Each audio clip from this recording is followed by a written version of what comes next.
Unfortunately, it didn't take my appetite. I wish it had it. But when it first came out and we saw the stories done, I didn't want to believe it. But I did believe it because they had the women talking about it, and I was embarrassed and I was ashamed. And I never thought Art Briles would be fired because head coaches don't get fired with scandals. They don't. Somebody else's heads roll. And when the Board of Regents got the Pepper Hamilton investigation, they got together and decided what course of action they wanted to take, and they demoted the president, Ken Starr, who the student body, the media liked him a lot. A lot of the regents didn't because he wasn't a puppet.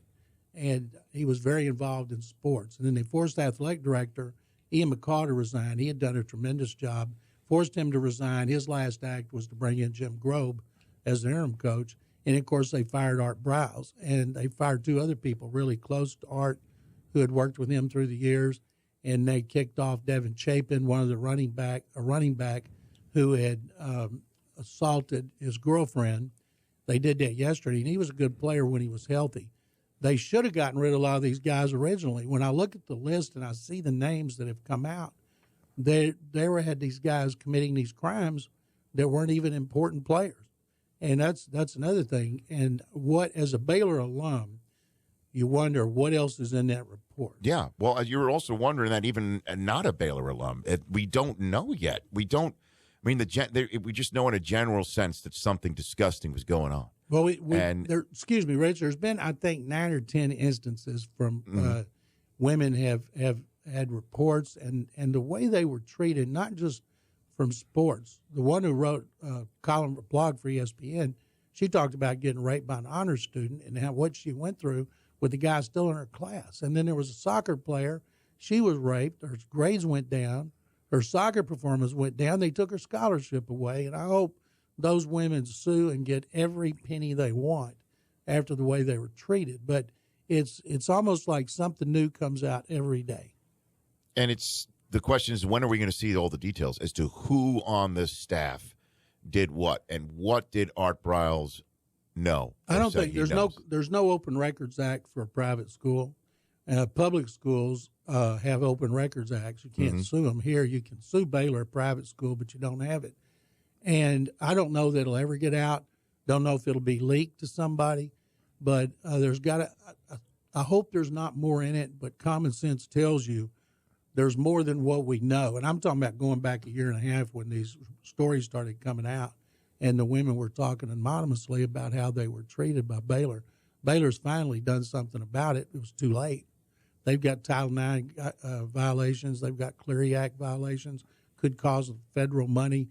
The key everybody's wondering now, and I tweeted a tremendous story last night, will the NCAA get involved? Yes. Will the NCAA, there's certain things they could look at and say, okay, it's a violation of this, or they could determine it's not. And if the NCAA doesn't do what it did to Penn State, then Baylor could have a really good season. But if they go in and allow players to transfer as they did at Penn State, they lost, what was it, 7? Yeah, we lost a couple, one to Oklahoma down here, a couple transfers. Most of the kids ended up staying, though. We lost a starting wide receiver and a couple backers. The running back, Red.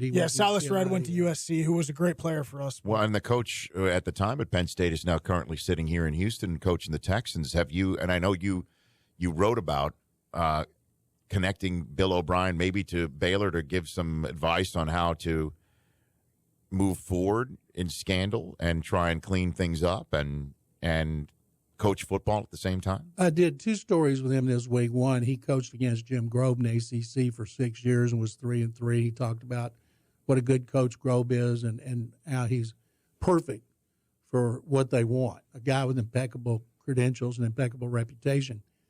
And then there was 2 things that he told me in the main story I did that impressed me the most. You can never distance yourself from the victims. You have to constantly talk about the victims and why you're in the predicament you're in. And he said every speech he made to the players, the community, anything he did, he talked about the victims. He wanted the players to talk about it.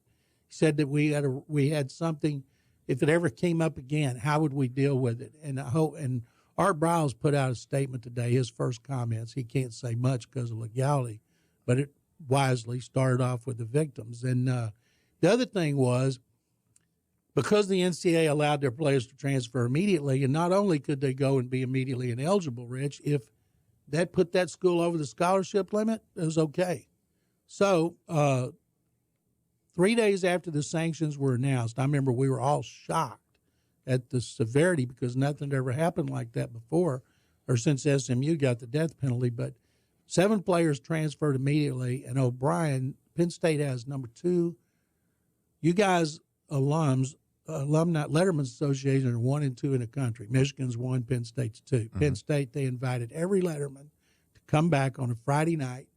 They did. O'Brien had someone from each generation, each era, 10 in all, to talk about what Penn State meant to them, the academics, the fans, the lifetime relationships, and beyond football. And he said that was an amazing night, and after that, not one kid transferred.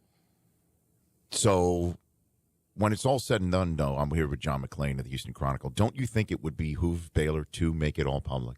Just to say, yes, transparency is important here, just as it is important to all the fans who want to know what in the world went down, and details be damned. We're going to put it all out there. To me, it's kind of like wanting to know more about a wreck, wanting to know how much more the people are injured. Personally, I would talk to the women.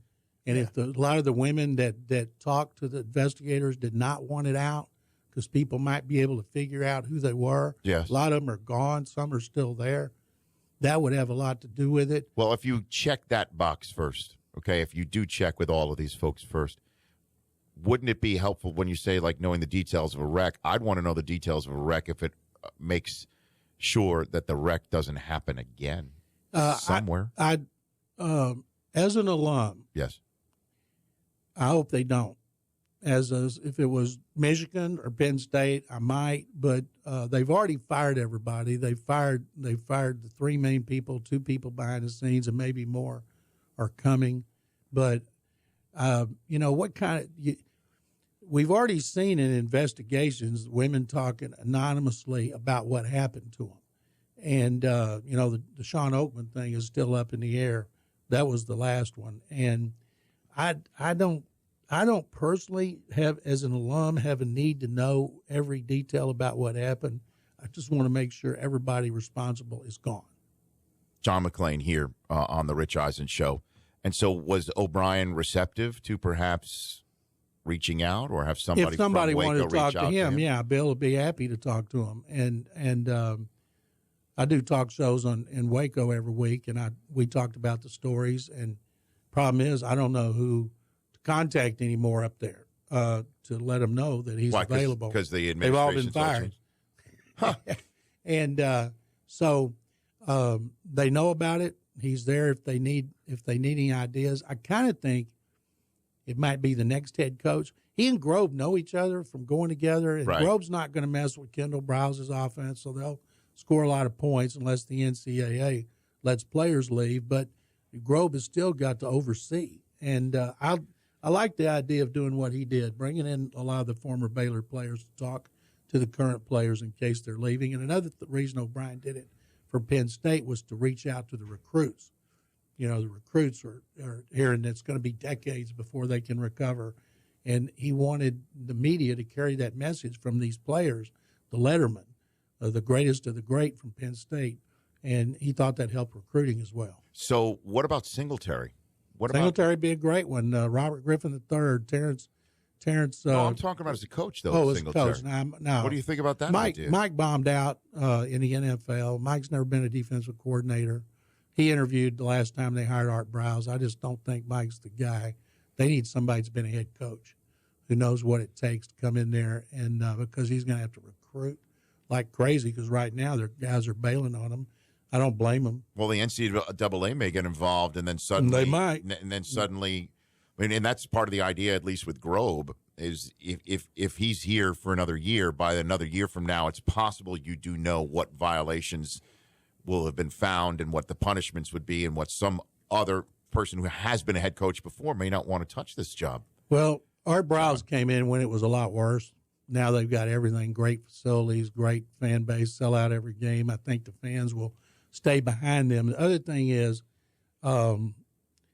Scott Drew came to the basketball program. The basketball program had as bad a penalty as you could ever have. Yes. And he came in and took it over, and he's still there. Now Baylor's turned into, I'm going to say, a national power, but they're a regular in the NCAA tournament, and he's turned around that program. And so I think because so much is in place, whoever comes in, no matter what's been done by the NCAA, they can ride out the storm, and everything is in place to start over without having to go get a stadium or great facilities or anything like that.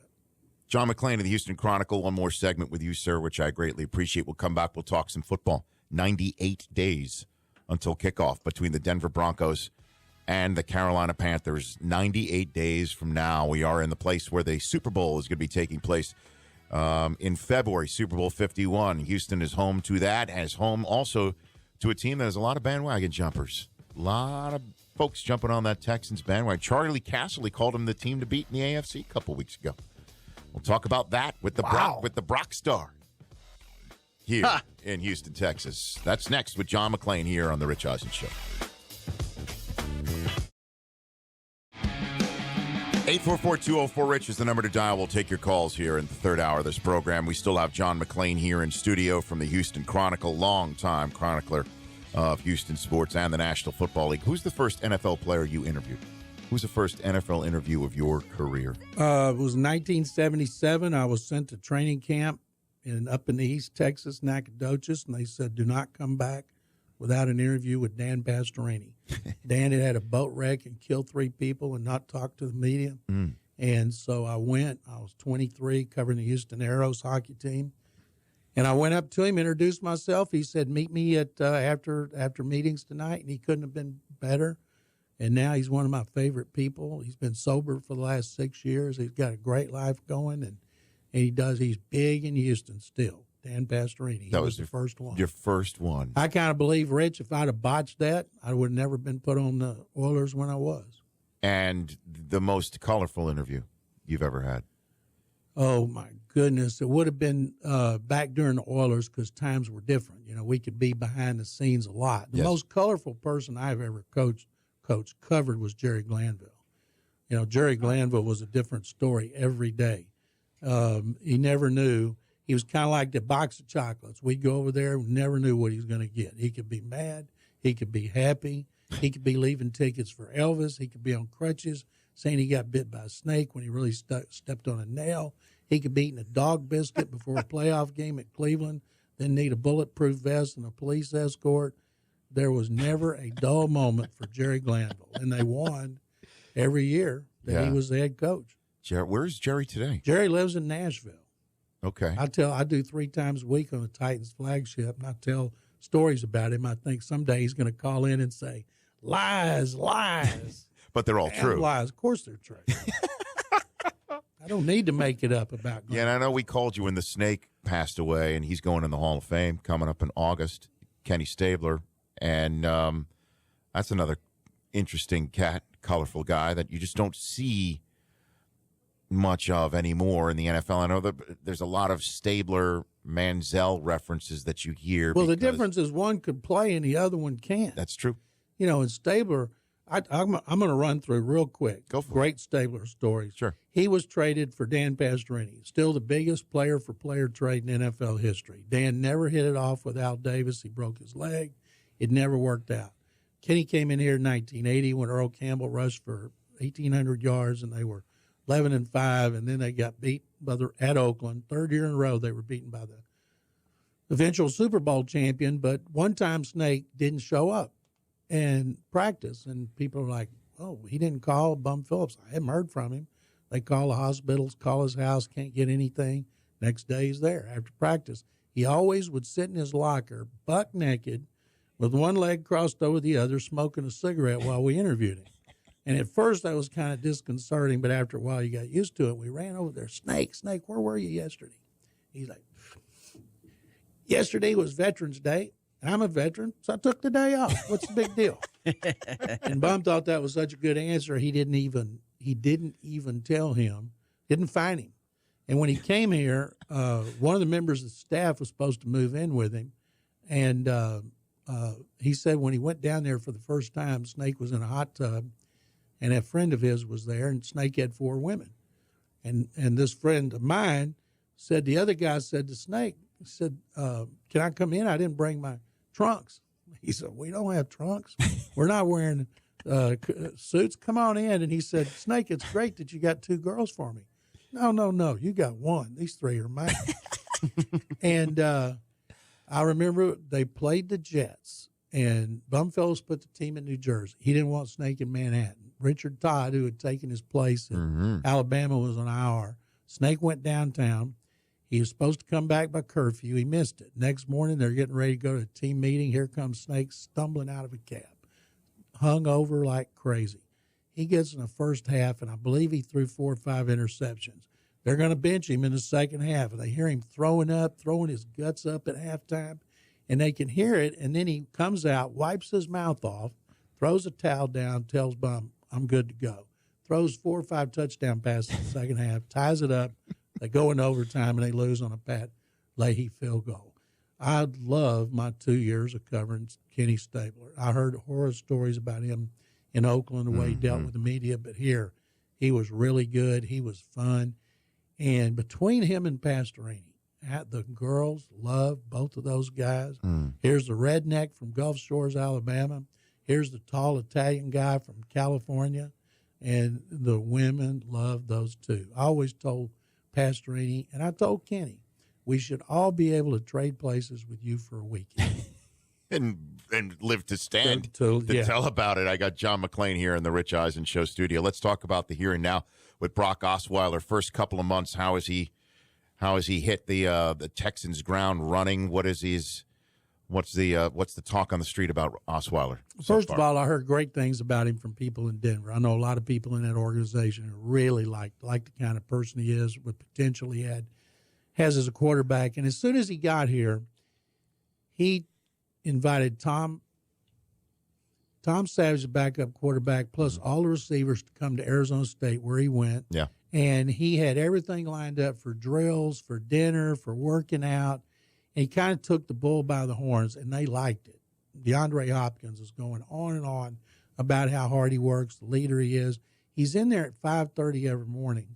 The other quarterbacks come in at 6. Meetings don't start till 7. And when I heard he wasn't going to Denver, going to the White House next week, I never even considered he would go to the White House, knowing how hard he's working to learn the system and to become the leader Bill O'Brien and George Godsey demand at that position. And a lot of people are skeptical about how he'll play. We don't know, but Bill Belichick gave him a great recommendation. He beat them 30-28 last year.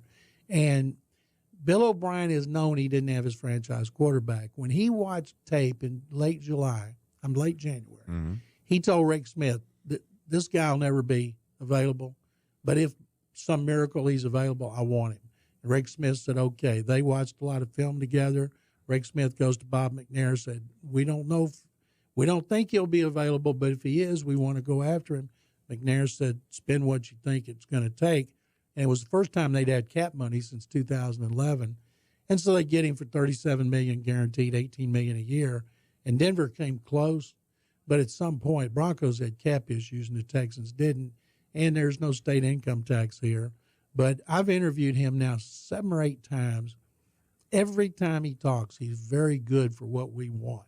If you have him on, you'll be amazed at just how good he is, how he says things we want as members of the media. Nothing controversial, though. He's very careful. He just gets it. And I can't wait till the season starts because I'm excited about seeing it. It's fun. We all want to cover a winner. I'm tired of covering losers. And O'Brien thinks he's a franchise quarterback. And here's what I think about O'Brien. Last year, 5 quarterbacks, they started 4. Think about the 4. You had Ryan Mallett, Brian Hoyer, Brandon Whedon, and T.J. Yates. They had 28 touchdown passes and 12 interceptions. Most quarterbacks would love to have 28 and 12. Yeah. And if they can get that from that group, and O'Brien thinks that Osweiler is the franchise quarterback, based on what I've seen him and George Godsey coaching those quarterbacks, then I've given the benefit of the doubt. I think Osweiler, if they can do that, Osweiler's going to be a lot better. What'd you make of J.J. Watt talking openly about his football mortality? and how many years he has left. Well, John. that was kind of like he said, taken out of context. He's going to play as long as he can play well. He loves it. He told me last year, I'm single. I don't want to sit around watching TV every night. I want to do things. I want to take advantage of these opportunities, like hosting the CMT Music Awards, right?